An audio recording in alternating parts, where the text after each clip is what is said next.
નમસ્કાર.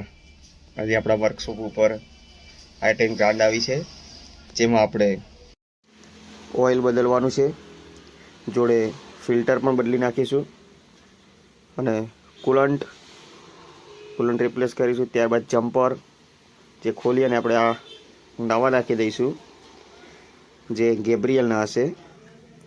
અને આગળ જો આ રેડિએટર ફેમમાં તકલીફ છે, જે આ નીચેથી તૂટી ગઈ છે,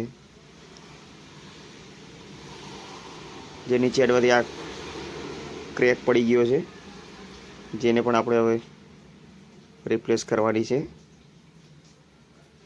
જો આ રીતના અહીંયાથી તૂટી ગઈ છે, તો આપણે આ નવી નાખવાની છે આ રહીએ અને કમ્પ્લીટ કરી દઈશું. આપણી ગાડી રેડી થઈ ગઈ છે અને હવે આપણે એને વોશિંગ કરી અને પાર્ટીને આપી દઈશું. ધન્યવાદ.